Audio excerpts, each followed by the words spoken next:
Noticias, porque a pocos meses de terminar el gobierno del presidente Gustavo Petro, Jennifer, la Corte Constitucional tumbó 2 artículos de su Plan Nacional de Desarrollo, que es ese plan que hacen los gobiernos para determinar qué van a hacer durante los 4 años de mandato. Ese documento, que marca pues la hoja de ruta de todos los gobiernos, fue aprobado en mayo del 2023 y hay 2 artículos que tienen que ver con un tipo de contratación directa, como la asociación público-popular que ha movido el presidente Gustavo Petro. ¿De qué se trata la asociación público-popular y qué significa que la Corte Constitucional tumbe esos artículos del Plan Nacional de Desarrollo 3 años y medio después de iniciado el gobierno? O que es lo mismo, a menos de 6 meses, Camila, de terminar el gobierno, como usted lo decía, pues es una hoja de ruta que se marca para saber por dónde va el gobierno nacional, y faltando estos pocos meses para que salga Gustavo Petro de la presidencia, pues tumba el artículo 100 y el artículo 101, Camila, como usted lo dice, están relacionados con las asociaciones público-populares. Para que nos entendamos un poco,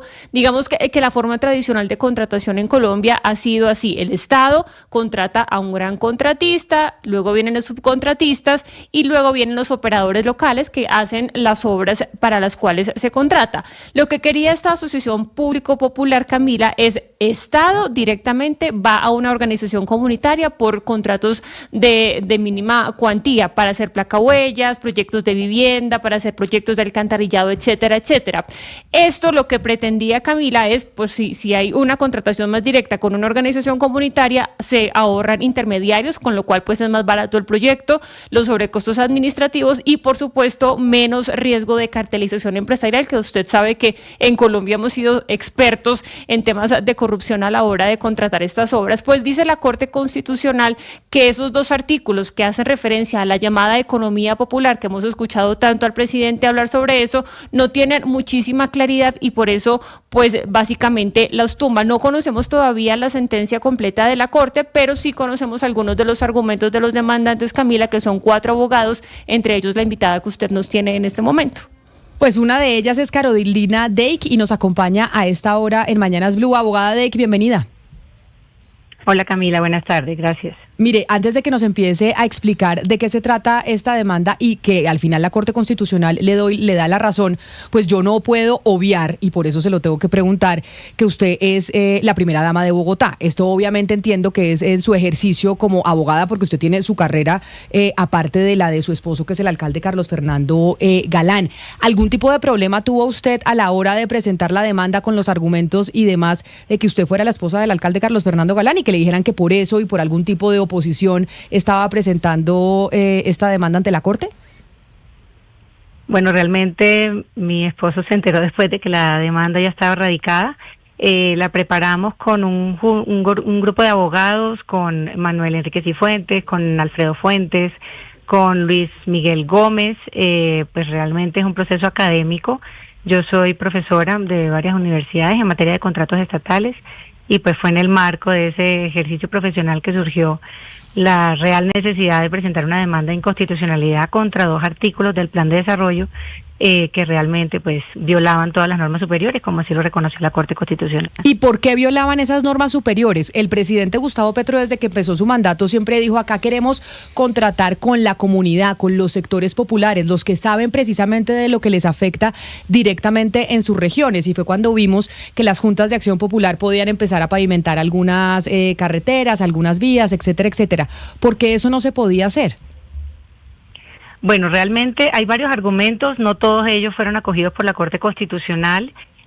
Por ejemplo, uno de ellos, que fue el principio de unidad de materia, que es todavía más estricto cuando estamos hablando de la norma del Plan de Desarrollo. Ahí, pues además de los elementos generales que se requieren para que haya la inserción de un determinado artículo dentro de una legislación, si se trata de la ley del Plan de Desarrollo, hay unos criterios adicionales, digamos, que tienen que tener relación directa con el objeto principal del plan. Ese argumento, por ejemplo, no prosperó, hubo 2 salvamentos de voto. Ahí el magistrado Ibáñez y la magistrada Meneses presentaron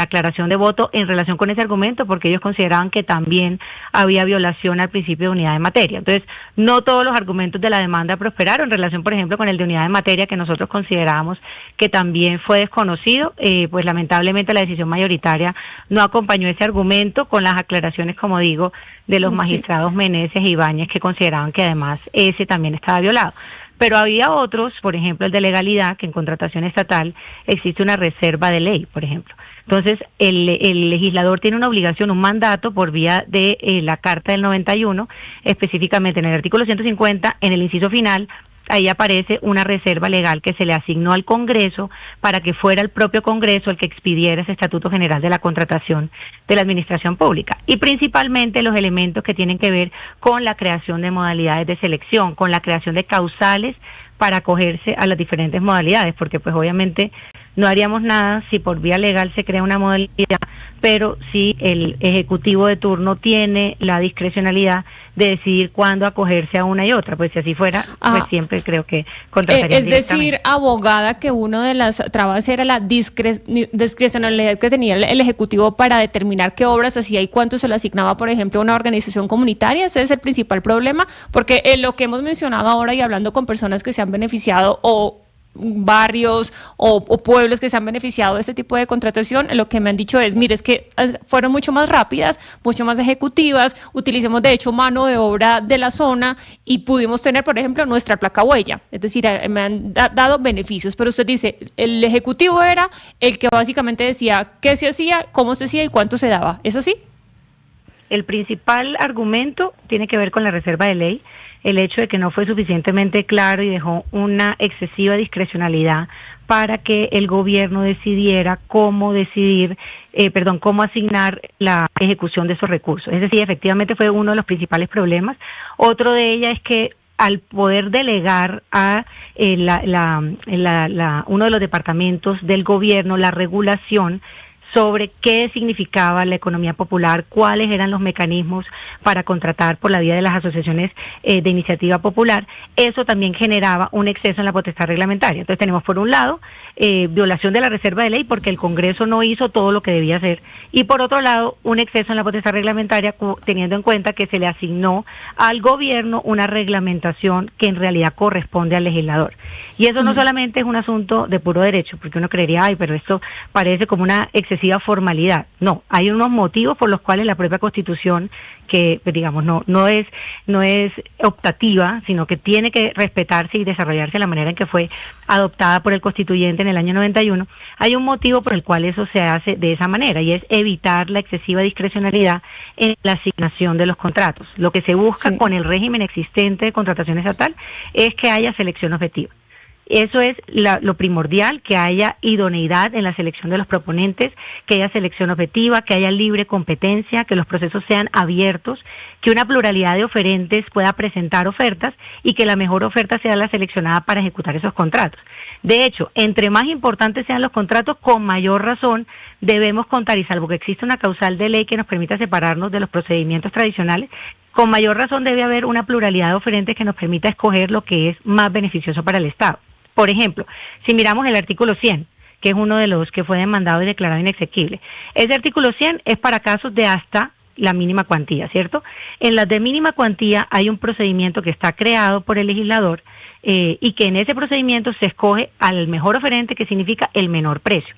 Entonces, se presenta una multiplicidad de oferentes y el Estado escoge lo que le genera más beneficios y es poder ejecutar esa obra en condiciones de idoneidad que todos cumplan, pero además al menor precio posible. En cambio, la norma pasa de una modalidad de mínima cuantía que está regulada, que está abierta a competencia, y la convierte en una modalidad de contratación directa,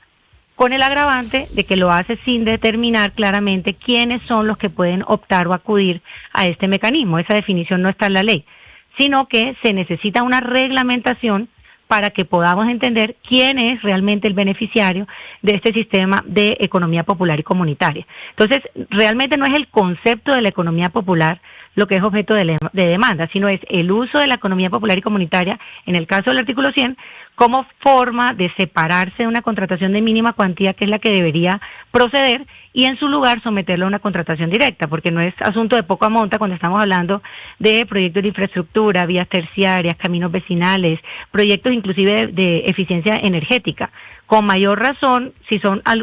digamos, contratos o objetos contractuales tan importantes para la comunidad, lo importante es que se puedan contratar en las mejores condiciones, con absoluta transparencia y trazabilidad y con igualdad de condiciones, porque además por beneficiar a un segmento de la población se generó en últimas una discriminación frente a otra parte de la población que también podían tener las mismas necesidades o equivalentes y que quedaron excluidos de la posibilidad de contratar directamente. Eso frente al 100. El 101 no habla de contratación directa, sino de selección abreviada, pero me excluye la totalidad del Estatuto General de Contratación. Dice, vamos a hacerlo solamente utilizando las normas del Plan Nacional de Desarrollo cuando estemos en el caso de las asociaciones de iniciativa popular. Y entonces ahí tenemos un problema parecido, claro, donde además el legislador nunca explicó por qué los mecanismos de desempate, la generación de incentivos, una cantidad de vías que ya contiene el Estatuto General de Contratación, precisamente para asegurarse de que los beneficios de la contratación estatal irriguen toda la economía y lleguen a los segmentos más necesitados. Entonces, esas medidas que están en la ley, nunca se demostró por qué esas vías no eran suficientes para lograr la inclusión social de esta población. Pues es la abogada Carolina Dake, demandante de estos 2 artículos del Plan Nacional de Desarrollo que tumba la Corte Constitucional al gobierno del presidente Gustavo Petro a tan solo 6 meses de que se acabe su gobierno, y tiene que ver con estas contrataciones a las juntas de acción comunal, esta contratación popular. Abogada Dake, mil gracias por explicarnos y por atendernos el día de hoy aquí en Mañanas Blue. Nosotros llegamos al final de esta emisión. A ustedes gracias por haberse conectado con nosotros. Ya llegan nuestros compañeros de Meridiano.